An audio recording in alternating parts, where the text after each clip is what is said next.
प्यारे दोस्तों हो, आज हम आपको जेएसएससी एक्साइज कांस्टेबल यानी झारखंड उत्पाद सिपाही परीक्षा में पूछे गए सामान्य विज्ञान के सभी प्रश्नों को क्लियर करवाने वाले हैं। तो आप लोग इस वीडियो में शुरू से अंत तक बने रहिएगा ताकि आप इन प्रश्नों के माध्यम से समझ पाएं कि किस प्रकार का प्रश्न पूछा गया था और आगे पूछे जाने की संभावना है। देखिए पहला सवाल क्या कहता है, प्रकाश संश्लेषण में कौन सा ऊर्जा रूपांतरण होता है? तो आपका उत्तर हो जाएगा ऑप्शन नंबर सी, यानी प्रकाश ऊर्जा का रूपांतरण होता है रासायनिक ऊर्जा में। देखिए प्रकाश संश्लेषण के दौरान पत्तियों द्वारा ग्रहण की गई प्रकाश ऊर्जा रासायनिक ऊर्जा में परिवर्तित हो जाता है जो स्टार्च अणुओं में संग्रहित हो जाती है। जी हाँ, तो आपका उत्तर क्या हो जाएगा ऑप्शन नंबर सी, प्रकाश ऊर्जा का रूपांतरण किस में होता है? रासायनिक ऊर्जा में। प्रश्न संख्या दूसरा, चेचक के लिए टीके का आविष्कार किसने किया था? तो बहुत आसान सा सवाल है, उत्तर हो जाएगा आपका option number C, Edward Jenner, जो इंग्लैंड के रहने वाले थे। कहाँ के? इंग्लैंड के। Option number B. प्रश्न संख्या तीसरा, निम्न में से कौन से पदार्थ को तापित करने पर प्लास्टर ऑफ पेरिस प्राप्त किया जा सकता है? उत्तर हो जाएगा आपका option number C, gypsum. Gypsum को, जी हाँ, देखिए सबसे पहले हम आपको बता देना चाहते हैं जिप्सम जिसका रासायनिक नाम है कैल्शियम सल्फेट डाइहाइड्रेट, जी हाँ, जिसका रासायनिक सूत्र है CaSO4 × 2H2O। जिप्सम को 140 से 180 डिग्री सेल्सियस तक गर्म करने पर जो है प्लास्टर ऑफ पेरिस प्राप्त होता है। आगे बढ़िए। प्रश्न संख्या 4, रतौंधी किसकी कमी से होता है? तो विटामिन ए की कमी से होता है जिसका रासायनिक नाम रेटिनॉल है।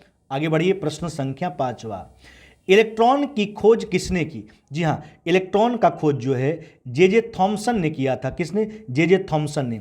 जे थॉमसन एक अंग्रेजी भौतिक विज्ञानी थे, है ना, जिन्होंने इलेक्ट्रॉन की खोज 1897 में, कब किए थे? 1897 में। देखिए इलेक्ट्रॉन का खोज किए जे थॉमसन 1897 में। प्रोटॉन का खोज किया गया 1909 में रदरफोर्ड के द्वारा। इलेक्ट्रॉन का खोज किया गया, है ना, 1932 में जेम्स चैडविक के द्वारा। जी हाँ, तो इलेक्ट्रॉन का खोज किसने किया? जे थॉमसन ने किया। कब किया? 1897 में। प्रोटॉन का खोज 1909 में रदरफोर्ड ने किया। इलेक्ट्रॉन का खोज 1932 में जेम्स चैडविक ने किया। आगे बढ़िए। प्रश्न संख्या 6, निम्न में से कौन सा ऊर्जा का एक नवीकरणीय रूप नहीं है? तो आपका उत्तर हो जाएगा ऑप्शन नंबर बी, तापीय विद्युत संयंत्र। बाद बाकी तरंग ऊर्जा, है ना, भूतापीय ऊर्जा, ज्वारीय ऊर्जा, यह ऊर्जा का एक नवीकरणीय रूप है ना। लेकिन यह जो है तापीय विद्युत संयंत्र जो है एक प्रकार का विद्युत संयंत्र है जिसमें ऊष्मा ऊर्जा को विद्युत ऊर्जा में परिवर्तित किया जाता है। आगे बढ़िए। प्रश्न संख्या 7वां, देखिए CFC अथवा इसका नाम क्या हुआ? क्लोरोफ्लोरोकार्बन, है ना, के निरंतर प्रयोग के फलस्वरूप निम्न में से कौन सा खतरा उत्पन्न हो रहा है? यानी ओजोन परत का क्षरण होते जा रहा है ना, यानी ओजोन परत निशेषण हो रहा है, निशेषण। ऑप्शन नंबर सी हो जाएगा। देखिए CFC यानी क्लोरोफ्लोरोकार्बन के निरंतर प्रभाव से जो है ओजोन ह्रास के लिए जो है जिम्मेदार है। कौन? क्लोरोफ्लोरोकार्बन। आगे बढ़िए। प्रश्न संख्या 8वां, प्रतिध्वनि निम्न प्रकार से उत्पन्न होता है। देखिए हम आपको बतला देना चाहते हैं, जब किसी स्रोत से उत्पन्न ध्वनि आगे जाकर किसी वस्तु से टकराकर पुनः स्रोत के पास, जहां से ध्वनि निकला है, स्रोत के पास वापस लौटती है तो इसे प्रतिध्वनि कहते हैं। अतः यह ध्वनि के प्रावर्तन के कारण होता है, यानी यह ध्वनि के प्रावर्तन का परिणाम है। तो यह किसके कारण होता है? प्रावर्तन के कारण। Option number A. प्रश्न संख्या 9, वसा के संचयन के लिए निम्न में से कौन सा उत्तक जिम्मेदार है? वसा उत्तक। ऑप्शन नंबर सी हो जाएगा।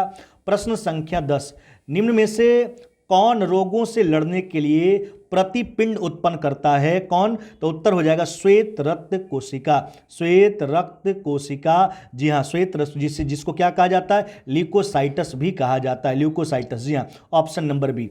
प्रश्न संख्या 11, विद्युत धारा का SI मात्रक क्या है? इकाई क्या है? तो विद्युत धारा का SI मात्रक क्या? एम्पियर। Option number B.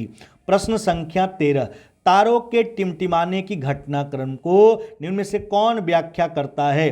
देखिए, तारों का टिमटिमाना जो है प्रकाश का वायुमंडलीय अपवर्तन के कारण होता है ना, वायुमंडलीय अपवर्तन के कारण। Option number B. प्रश्न संख्या 13, लोहे या इस्पात की वस्तुओं का जंग लगने से रक्षा करने के लिए है ना जस्ता का प्रयोग क्या कहलाता है? यानी लोहे या इस्पात पर जो जंग लगने से उसके लिए जो है जंग से बचने के लिए जो है उस पर जस्ता का प्रयोग कर दिया जाता है। तो इस प्रयोग को क्या कहा जाता है, इस विधि को क्या कहा जाता है? तो उत्तर हो जाएगा एसद लेपन। क्या कहा जाता है? एसद लेपन, यानी इसको अंग्रेजी में कहा जाता है गैल्वेनाइजेशन। क्या कहा जाता है? गैल्वेनाइजेशन। जी हां, ऑप्शन नंबर डी। प्रश्न संख्या 14, निम्न में से कौन एक जो है ग्रीन हाउस गैस नहीं है? तो उत्तर हो जाएगा नाइट्रोजन। क्या हो जाएगा? नाइट्रोजन। बाद बाकी जलवाष्प, मीथेन, नाइट्रस ऑक्साइड, यह सब ग्रीन हाउस गैस है। प्रश्न संख्या 15, देखिए, कारों में तय की गई दूरी मापने के लिए निम्न में से किसका प्रयोग किया जाता है? तो ओडोमीटर का प्रयोग किया जाता है। ऑप्शन नंबर ए हो जाएगा। प्रश्न संख्या 16, दूध के नमूने की शुद्धता मापने के लिए निम्न में से किसका प्रयोग किया जाता है? लैक्टोमीटर का। Option number C. प्रश्न संख्या 17, आयोडीन की कमी से कौन सा रोग जो है जन्म देता है, रोग होता है? तो घेंघा। ऑप्शन नंबर बी हो जाएगा। प्रश्न संख्या 18, अंतर्जलीय वस्तुओं की दिशा और गति मापने के लिए जो है निम्न में से कौन से उपकरण का प्रयोग किया जाता है? तो सोनार का प्रयोग किया जाता है। सोनार का पूरा फुल फॉर्म क्या हुआ? सोनार का मतलब होता है साउंड नेविगेशन और रेंजिंग। जी हां, ऑप्शन नंबर डी। प्रश्न संख्या 19, कोशिका में प्रोटीन कहां संश्लेषित होता है? देखिए, कोशिका में प्रोटीन जो है राइबोसोम में संश्लेषित होता है। Option number C. कहां? राइबोसोम में। प्रश्न संख्या 20, गर्मियों में मिट्टी के पात्र में रखा हुआ पानी निम्न संवृत्ति के कारण ठंडा हो जाता है, बाष्पीकरण के कारण। Option number D. तो यह था आपका जेएसएससी एक्साइज कांस्टेबल 2019 में पूछे गए सामान्य विज्ञान के सभी प्रश्न, यानी 20 का 20 प्रश्न हमने क्लियर करवा दिया। उम्मीद करते हैं कि सारा प्रश्न क्लियर हुआ होगा। अगर आप लोग को वीडियो अच्छा लगा हो, वीडियो को लाइक कीजिए, दोस्तों में शेयर करना तो बिल्कुल भी ना भूले, और जो लोग चैनल पर नए, चैनल को सब्सक्राइब कर लीजिए और बेल आइकन को दबा लीजिए ताकि नोटिफिकेशन आपके पास पहुंचता रहे और आप उसका फायदा उठाते रहे। और भी जिस भी चीज का प्रीवियस ईयर क्वेश्चन या टॉपिक पर वीडियो चाहिए, कमेंट सेक्शन में लिख करके जरूर बताइए, हम उस पर जो वीडियो बना करके आपको देंगे। वीडियो देखने के लिए बहुत बहुत धन्यवाद।